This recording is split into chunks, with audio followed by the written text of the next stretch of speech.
But what's hard is going, yo, yesterday I got nothing from working as hard as I could. Nothing happened from that. I'm gonna do the same thing again today, but I'm gonna try to go harder. That's the hardest thing in the world. To get up every day and give 100% and be in the same position that you were each day, but mentally know that you're trying and trying and trying. That's a real grind. All right, welcome back. So we're gonna make more progress today. We are going to, in this video, get the fuel pump mounted up. So this is gonna be an excellent video if you are doing like universal engine plates or anything like this, or motor plates. So on this Coyote, they do offer motor plates for the Coyote, but they are not cheap. And I'm on a budget. This is a budget build. So therefore, when I originally put this car together, I built my own. I built about 1/2-inch thick aluminum plate. I bought it local at the local scrap metal wholesalers. They sell new stuff, scrap stuff, Southern Metals. We went over it on the channel. And I simply did some templates. I built some templates out of cardboard of how I want the motor plates to be, traced them onto the aluminum, and then cut them out with a jigsaw. I don't have a bandsaw. I've been actually shopping for a used bandsaw for a good deal, just haven't landed a deal on one yet. But so we do a jigsaw, so we're gonna go over what steps I take. Mine's gonna be a touch different because I'm not building from scratch. So I already have most of it built. Let me show you real fast, flip the camera around, and I'll show you what issues we have. All right, so our current plate looks like that. Let's see if I can get a better shot. So that's basically it. Okay, so our grade 8 bolts over here, they go through the frame on some chassis tabs, and then this bolt through this tube up here, and this bolt go through the actual engine. So these two up here go through the Procharger bracket, then they go through the engine plate and then into the engine. So there's 3 bolts. When we originally built these, we were trying to build them as small as possible. So this one over here is also, as you can see, grade 8, and then it only gets hit twice. So way up top, one down there on the bottom, then it gets hit up top off of the alternator bracket. The chassis tabs, if you've seen this car apart, you've probably seen the chassis tabs. But in case you're new to the channel, you can see we just have chassis tabs welded to the chassis, and that's what holds the motor plate in. Now originally, I notched it, as you can see, around this tube, because the idea was to bolt these to the engine and then be able to set the engine in here and all the weight sit on the plate, and then you put the bolts through there. That don't exactly work because of the way these tubes are. Originally these tubes weren't quite there, but it just doesn't work. Things don't line up. What you have to do is hang the motor, and then you basically have to just move everything around and put all the bolts in finger tight, get everything loose finger tight, and then you snug everything down every single time. So it just doesn't work. We also kept these as tight as possible because I didn't know exactly what bracketry and what accessories would be running. Now over here, this one is curved up, and we ended up actually needing the curve up to get to the starter. So as we went over in the past, we have to get right here where my finger's at to get to the upper starter bolt.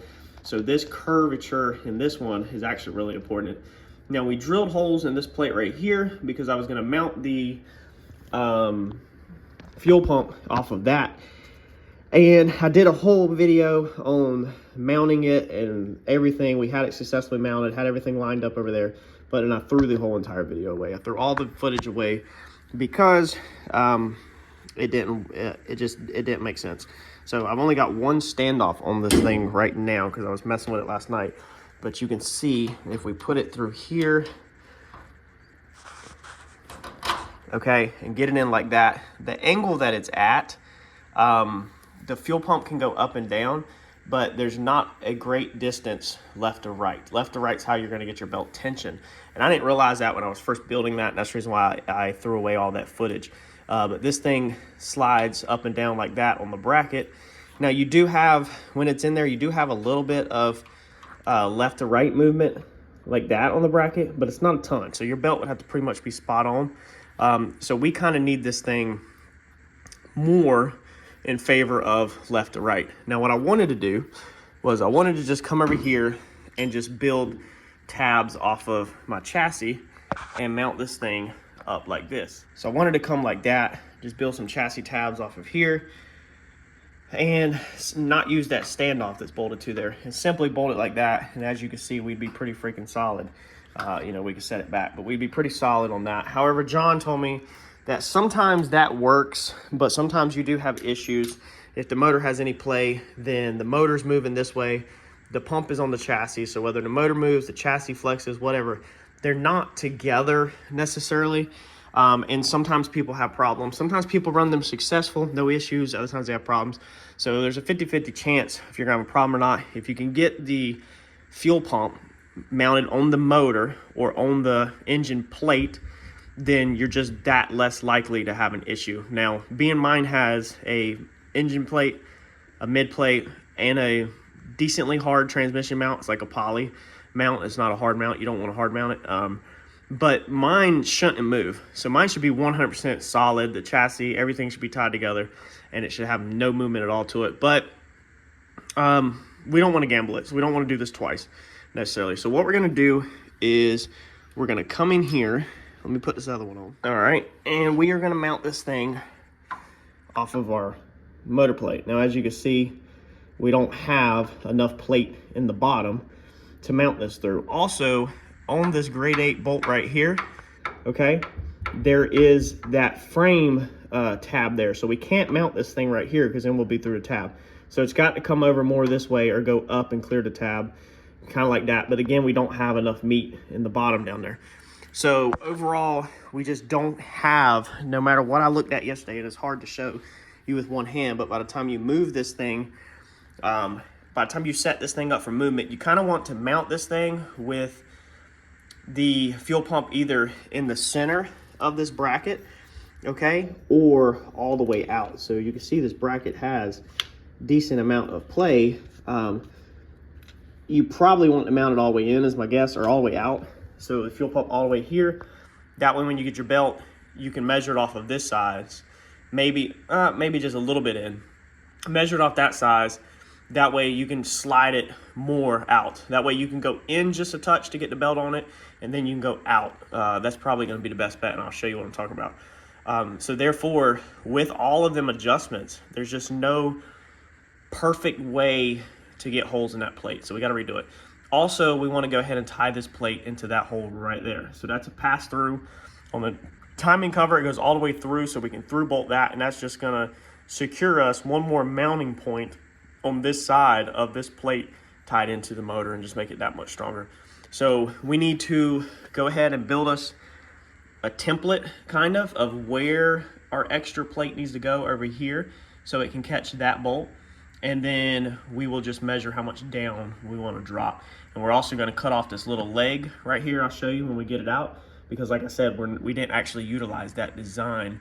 So we don't need that, so we can just kind of go straight up and clean up this arch. So basically we're gonna remake this. Let me get some tape and maybe some cardboard or something, and let me figure out the curvature that I want right there so I can hit that hole, and how far I want to come down, and then we'll just be extending the bottom of this thing down a couple inches. All right, so what we've done is, let's make the light brighter, come in here and just mapped out a bunch of tape. So I've marked where that hole is, and then I roughly want to go all the way down to there. My yellow tape over here mimics my straight line. Basically, I know what's going on, but now I'm going to take this plate off. I've got all my bolts out. Take this plate off, lay it on the bench, and then trace out the perimeter, the curvature that I want, and then we'll cut it out with scissors, and then we'll trace it onto the new piece. The holes? Yeah. I don't know. So we're cleaning up our aluminum plate. We bought this from Southern Metals. Just cleaning it up with some paint thinner, because it's like they use like wool over it or something to lubricate it during the cutting process. Not exactly sure what they do, but it's covered in some kind of oils, and therefore when we got to put our Sharpie on it, it's not going to work. Now this is a 1 by 1 foot, 1/2 inch thick plate. Same thing we got before. Here local, they sell it by the foot. So we got it for 40 bucks out the door. Aluminum plate, 1/2 inch. So really good deals. Like I said, I'm very glad that we have a metal supplier like this locally. It's literally like 10 minutes from the house, and I can just run up there and just pretty much get whatever I got or whatever I need if they got it. So get this nice and cleaned up. Now we're going to lay our other piece on top of here. after we get it cut out, and then we're just going to trace it over. So I'm going to go ahead and draw this one out like I want it, and then we'll cut it. All right, so we've laid it out and we've traced it onto a new one. Now try to index it because I want to get rid of this little piece that we were just talking about, but I still want my holes to be inwards as much as they have to have some meat on them. So I've kept this flush right here. We don't need this big point, so we're gonna be taking just a touch off of that. We can round that one off this time, but I've kept that flush, and then I try to get this piece, this long piece, as close to the edge as I can, so it's less I have to cut. So all I'm gonna have to do is take the grinder, then just notch a little bit of this out to clear the tube, and then that way we still have plenty of meat left on our bolt, and then we'll have to cut, of course, all this perimeter out. We've got to keep all these curves because this hugs the valve cover tightly. Once we get it cut back, we'll come back, we'll clamp this together, this plate onto this plate, and then we'll use these holes as pallet holes to get our drill it exactly perfect. Now this one does not need to be as big as it is. I originally drilled it this big because I didn't know exactly what went there. I think a pulley originally went through there, so I opened that way up, ended up that all we do is a pass-through rod there now. So we're gonna shrink that hole down a little bit, and then we're gonna add that hole here. But for that hole, we're gonna do all these, put some bolts in them, and then come from the backside to mark that hole, so we make sure we get that accurate. And we wanna keep this hole as small as we can, so there's not a ton of play in this plate. We don't want these holes too big,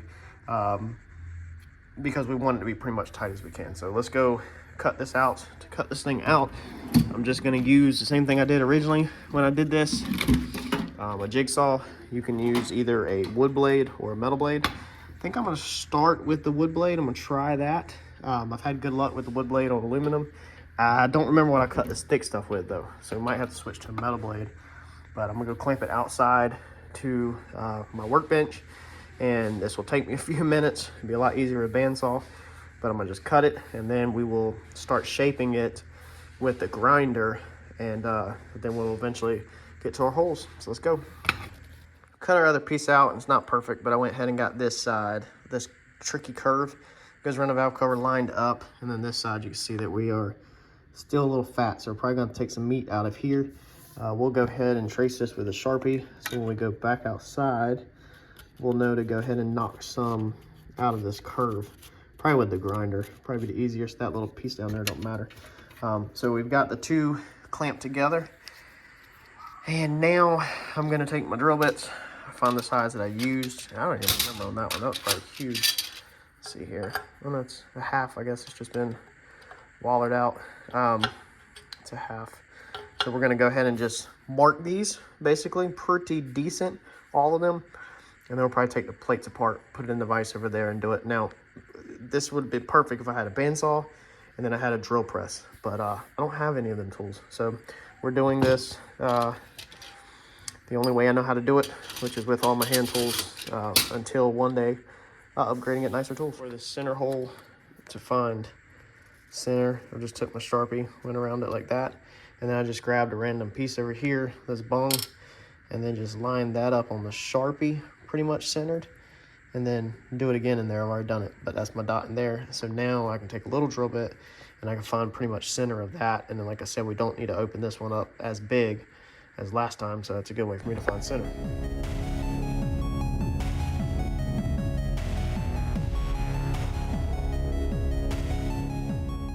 All right, so we got our bracket made earlier. Now everybody's bracket's gonna be different, but you're gonna have to find ways to mark your holes. I can show you a couple ways that I did mine. I built this earlier, so we're gonna try to finish this up tonight.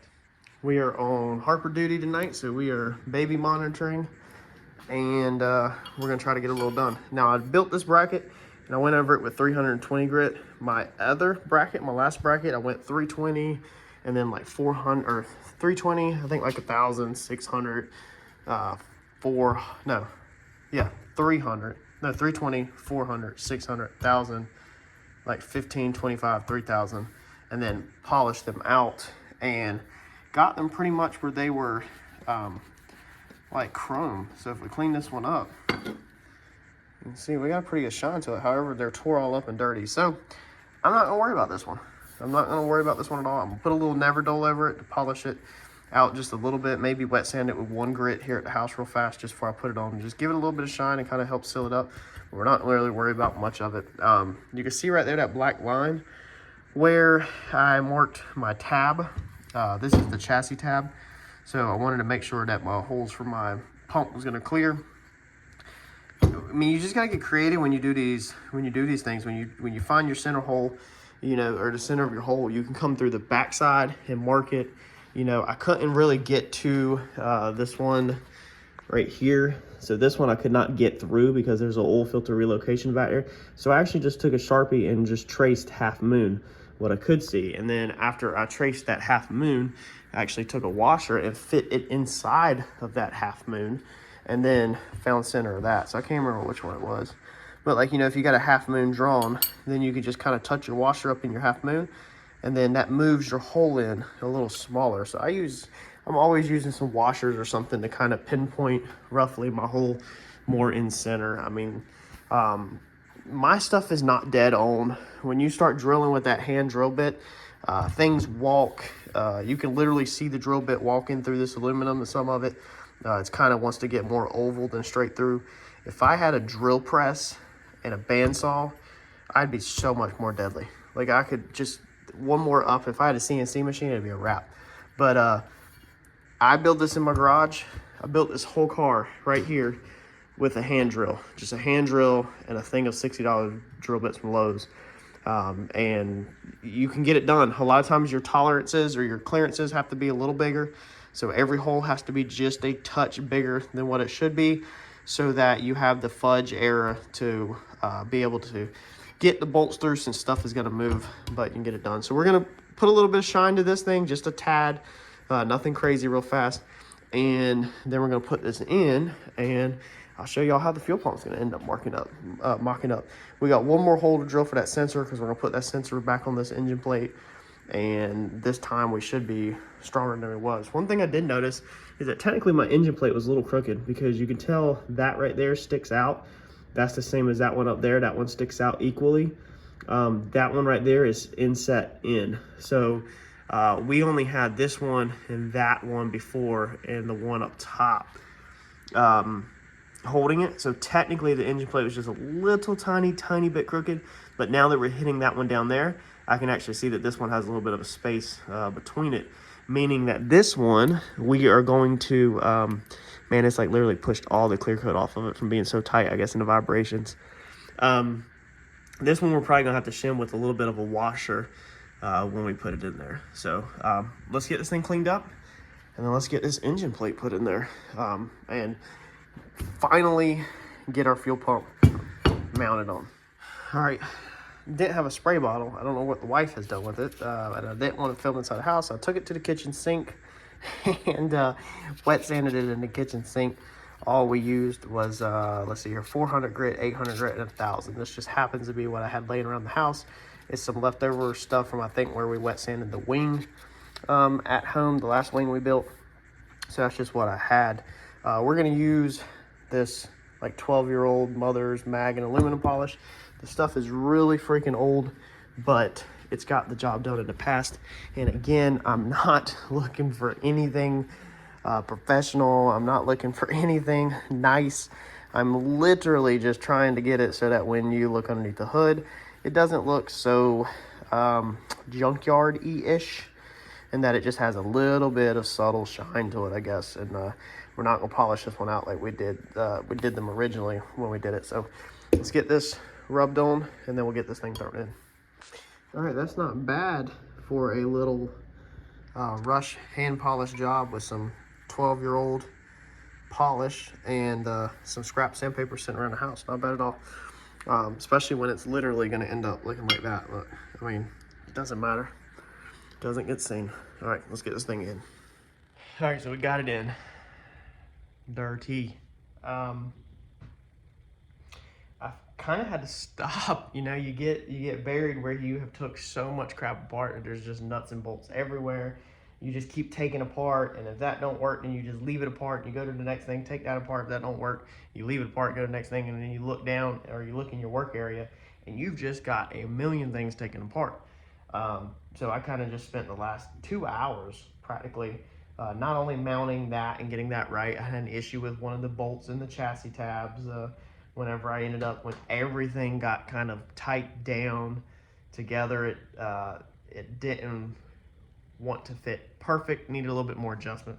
So I had to redo that and or adjust that, but we got it now. So check out, let me know what you think. All right, let's see here, let's turn this light up. So there is how we're mounted. So it's pretty clean. We've got our oil pressure sensor back on our plate right here. That line runs down underneath. I don't know if you can see it. Anyway, it goes down underneath there, back to the right off of the oil filter relocation thing. Plug back in our standoffs. Everything's solid. This is not tightened down. This right here, the lollipop itself is not tightened down right now, but standoffs are bolted through. Everything's bolted in. We've got our new bolt down there, so we have even extra on this side as far as support. Our bolts are not in on the pulley because we don't have the mandrel yet, so we're still waiting for Alki diggers to get me the mandrel because they are custom building one-off mandrel to fit this application. So that's when I don't have the Procharger belt on or nothing like that. I went ahead and threw the engine limiter bar back in, had to tighten the timing pointer back up because, like I said, originally we had drilled these holes over here to put it over here, so I had tore all this apart on this side. I need to hook the alternator back up before I forget, but I figured, you know, instead of moving on to just pause, I went ahead and put the adapter on right there. That adapts it from 10 to 16. I don't really know why the pump is 10 inlet and 8 outlet. The gentleman Alki diggers that helped me asked me my specs, what I was currently feeding the engine in with, which is a -10, and what the rails are, which our rails are a -8. I did speak with TKM, and TKM, Kevin, said that these Holley Sniper rails will flow perfectly fine for the horsepower rating we're going to be making. So we're not making no big power at all. So we don't need, no giant rails. You have to remember that this thing is just a street blower. It's not like it's some, 2,500 horsepower blower or something crazy. I mean, at the end of the day, this thing is just a little over 1,000. It's probably realistically where we're at. And we don't need a lot. We want to grow, but we don't need a ton. So these will flow perfectly fine. And these are -8 instead of the -10 coming in back there, because that's our -10 on the firewall back there. The the -16 now will hit this fuel pump and then switch to the -8. That will go to the actual fuel rails. For the fuel, from the fuel pump to the rails, it'll be -8, but the actual feed will be -16. Don't really ask me why any of them is what it is. That's what everything has been spec'd out to, and I'm just putting together what the professionals have spec'd out for me that I paid them to do. So I'm gonna keep on getting at it. We're making a lot more changes. I need to get some coolant lines off. We're going with the radiator in the rear of the car, so we need to try to make some changes there and just keep moving forward. So that's gonna be a wrap for tonight. It's almost midnight. I've been out here just trying to piece all the fittings together. Y'all know I got a whole thing left over, a whole bin worth of all kinds of little fittings. I'm just laying it out, piece everything together. I got it to come out of the fuel pump and up to a fuel filter. So I had enough to make this work, where it comes out of the fuel pump 8 AN and then comes up like this into this fuel filter. And then we got the 8 AN piece that sticks out of that already. And then we got the 8 ANY that will go right there. I have to order the 90 to connect that. And then we have all of our 8 AN pieces to go into our end of our fuel rails if we're going to get rid of the banjo style things. I might end up just keeping what I got to save money and not have to buy a kit. But that's what I'm working on now, is just figuring out the lines. I love having all of these Brown and Miller lines and stuff, name brand stuff, not having the cheap stuff. But yeah, we've got more stuff on the way. We've got all the radiator lines on the way and everything. And so now we are on the uphill of kind of putting the car back together, moving forward. Smash that like button for me. It greatly helps us out, and I greatly appreciate it. And I'll catch y'all in the next video. Thanks, y'all.